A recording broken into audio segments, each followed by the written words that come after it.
Welcome to our final presentation on REvil, the RAS cyber criminal group. I'm Abreu. Midshipman Wise. Midshipman Werner. Midshipman Gabriel. And without further ado, let's jump into it. So, REvil. REvil is one of those ransomware as a service companies / cyber criminal organizations that we've been talking about, much like the other four, Lockbit, what were the other ones? Confetti, other weird names. Refresher, ransomware as a service is just a business model where a cybercrime group will build some kind of malware, ransomware software. They'll distribute it to affiliates. The affiliates buy it, and they're the ones actually committing the cybercrime. Then the RAS group will get some cut. What's special about REvil, they're actually known for some of the largest ransomware demands in history. $10 million, that one was actually fulfilled, I believe, in 2022. And then other requests for $42 million, $70 million. The $42 million was from the Trump campaign? Yeah. And the $70 million was from, what was that from? Kaseya. And so, originally this was considered type 3 piratical activity. So with how Russia functions, they're a little bit more adept to allow this to just slide. However, whenever they attack, these groups attack their own citizens, that's when things are no-go. So we initially considered this type 3 piracy, meaning like somewhat partial backing by the state. I think in this instance, it's just that the fact that the Russians didn't stop them. And we said that this transferred to type 4 piracy, more of the deep sea piracy, lone wolves. And yeah, so as of 2022, the end of their existence, they were a standalone group. And so, yeah, they started out in 2019 and they were nixed in 2022. So just kind of go into the Google Trends. We wanted to look and see, if they were a Google topic, and some of their major incidents were actually researched on Google Trends by general people. So we have our May 3rd to the 9th in 2020. That was the $42 million Trump ransomware attack. They claimed they broke some elliptic curve cryptography to get into Trump's files and get whatever information they had. From the source I've read, that's apparently supposed to be very unlikely. So that is what it is. And then May 30th, 2021, they did a JBS SA attack, which was like a meat processing company. And they actually paid REvil $11 million in Bitcoin after their ransom attack to get their data, or I can't remember exactly what it was, but they actually did end up paying the ransom. And then July 3rd to the 10th in 2021, that was the Kaseya VSA attack. There's some sort of like data housing, like data storage service, and they went in and encrypted user data for 800 to 1,500 companies, and they actually demanded $70 million that never ended up getting paid.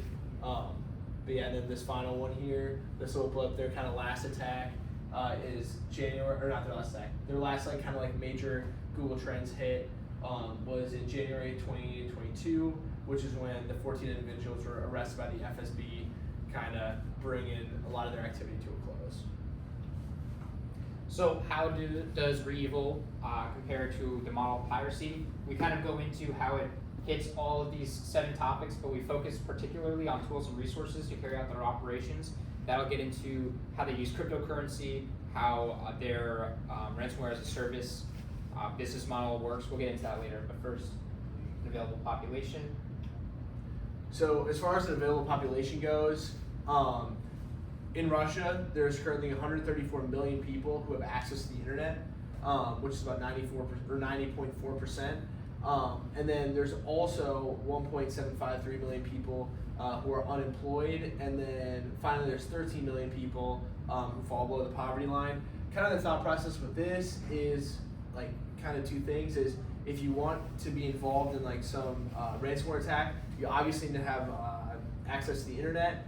So you have 90% of the Russian population that's available, or that has the internet available to them. And then you also have almost 10% of the Russian population who fall below the poverty line, which may be some incentive to participate in like criminal activity, and maybe try and scam Trump out of like $42 million. As a state, of course, Russia is very limited. Like its typical citizens do have limited access to the internet, but that is still access to the internet regardless. And like, especially with something as relatively new in human history as the internet is, and accessible, people find ways to get online, commit piracy, and especially when Russia has like a not always state-backed, but cyber criminal groups that act in interest of the state are kind of left alone. That just leads to, that facilitates people being able to commit cyber crimes and exploit other countries' weak cyber infrastructure. Okay, so basically another way they operate is they have this interesting join us type of page. It's all written in Russian, and this is one way they recruit people. It's kind of like a job ad.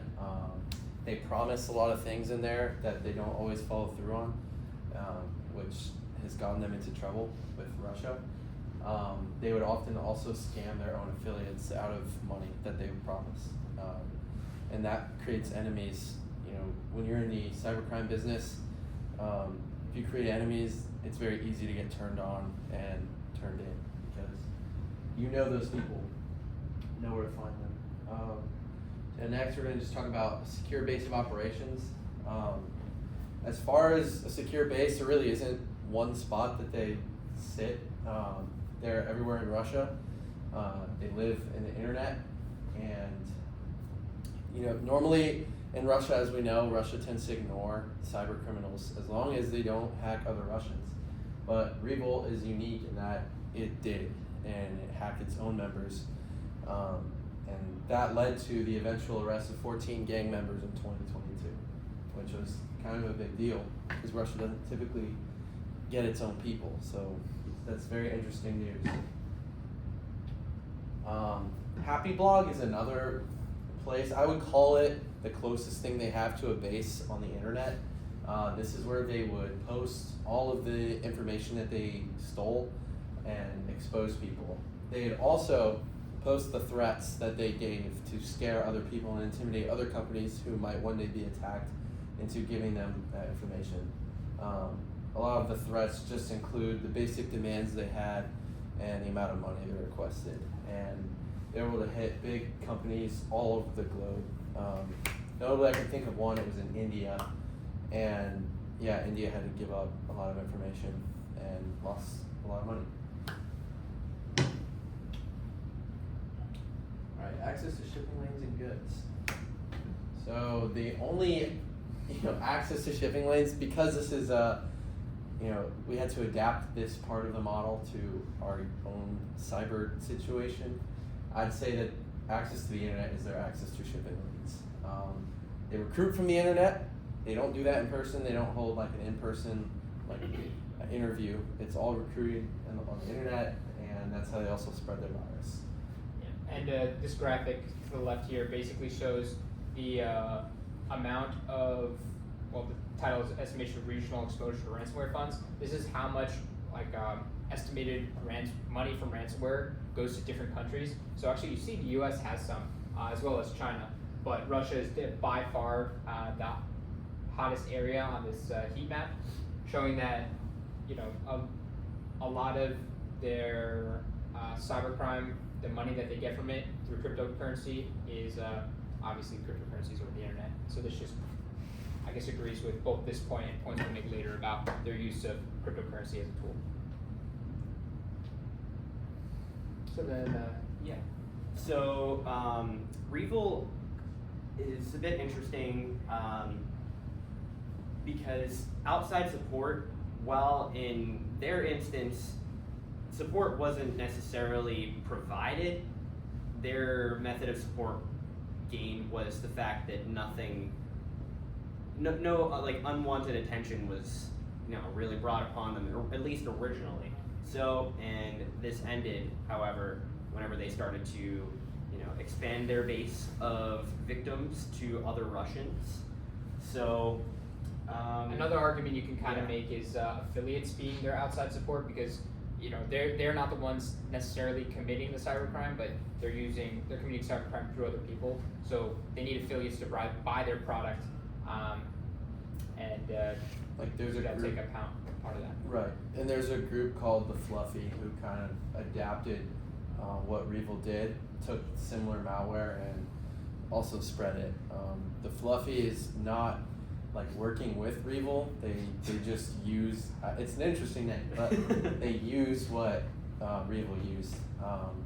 But luckily, there are teams out there right now, such as the anti-REvil team in Europe, that are operating, and they are actually finding these people and arresting them. So we are fighting back, but yeah. to include the FBI too.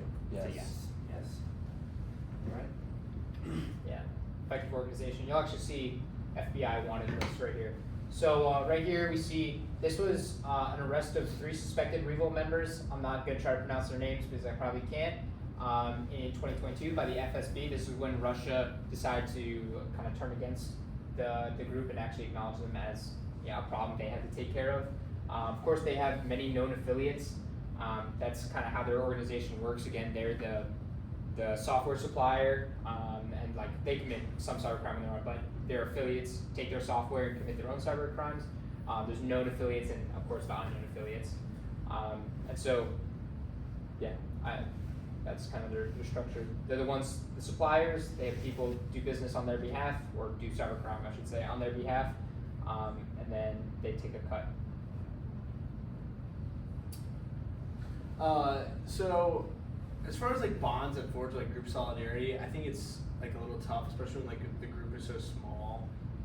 But some things that like we kind of came up with was like group incrimination.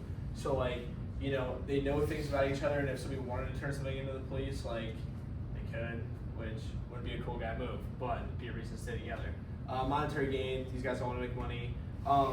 Like they all share the same kind of like Russian culture and like Russian values, which makes it a bit easier to work together, and kind of, the idea that it's us, like the Russians versus the West, or like us versus the capitalists, like whatever, that's probably a bit easier to do if you're all Russian.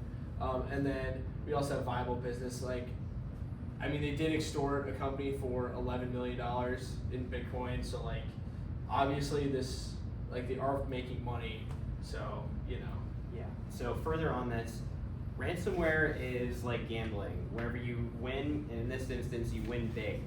So with it, the promise of such a large like monetary gain, it's kind of addictive. Whenever you get people over and over and over again, like we're talking about like Donald Trump and these like high figures demanding large amounts of money, but there are also others less popular that are demanded far like less but still significant amounts. So think of it as like illegal gambling. And so finally, like our main point, the tools and resources that carry out their operations, we found there was quite a bit. This is like, obviously, they're building malware that functions on 0 days and exploitations of, current operating systems and whatever machines companies are using. When they get data, they're encrypting it, they're deleting it, or they're publicizing it, again, on that Happy Blog site. But a really big tool they use is, besides their like RAS model, is the cryptocurrency, and that allows them to evade governments while still like getting that money. Evade governments, evade physical presence. We'll actually talk about this in the next slides.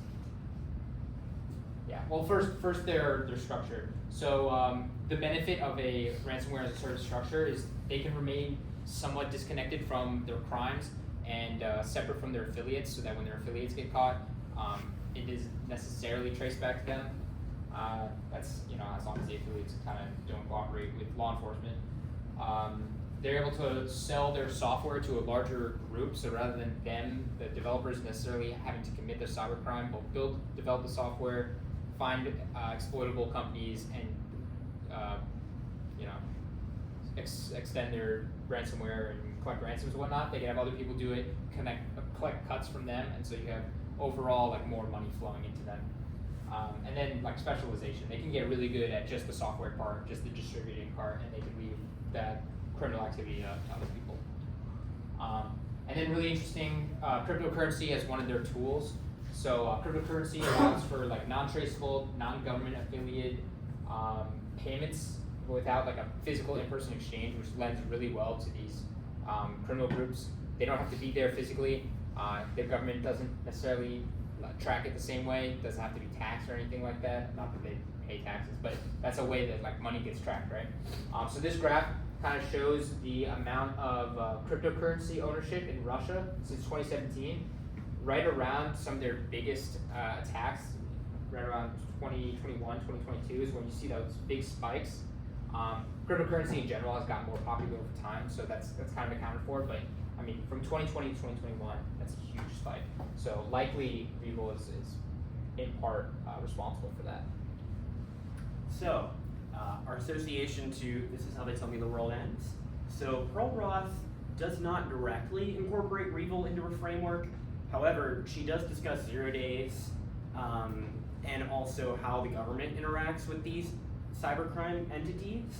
So she also discusses like the weird dichotomy between the FBI and the Russian government. In this case, REvil's interesting, although she doesn't highlight it, but the shutdown of REvil, like we said, was on part of the Russian government. So, key takeaway, yeah, the FBI is responsible for this. In Sandworm, so he also doesn't directly associate REvil in his book.